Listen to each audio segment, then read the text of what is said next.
Magandang araw sa inyo mga kaibigan. Itong ating almusalita sa araw na ito, November 27. Ang ebanghelyo natin ay Luke 21:12-19. Sabi ni Jesus, "Before all these things happen, people will lay their hands on you and persecute you.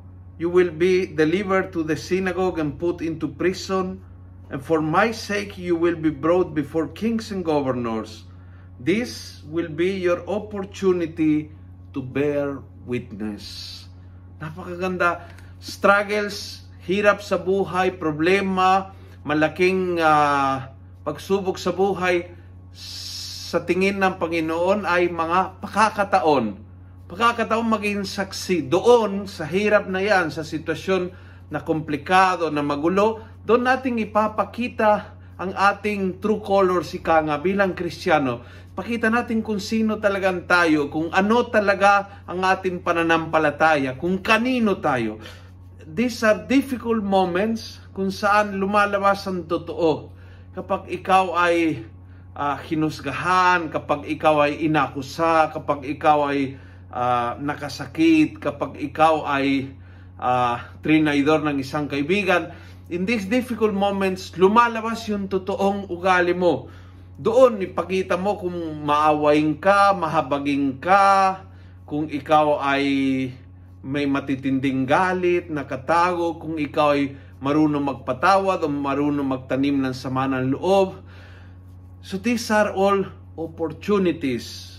In difficult situation, ang Kristiyano ay isang tao na matibay, hindi mahina ang kanyang loob, nananatiling matibay sa tiwala sa Panginoon, nananatiling positive sa pag-asa sa Diyos, na hindi siya mabibigo sa isang Diyos na talagang mapagkalinga, nananatiling siyang masaya sapagkat alam niya na mga bagay na transitory ay meant to disappear, but the Lord is firm at hindi mawawala.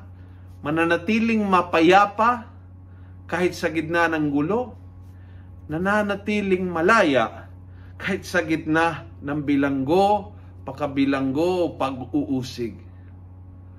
Look at difficult situations in your life today as big opportunities to show your face, to discover the deepest gift ng Diyos sa buhay mo.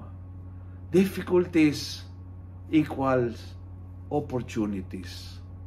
Kung nagustuhan mo ang video ito, pass it on. Punuin natin ng good news ang social media. Gawin natin viral araw-araw ang salita ng Diyos. And God bless.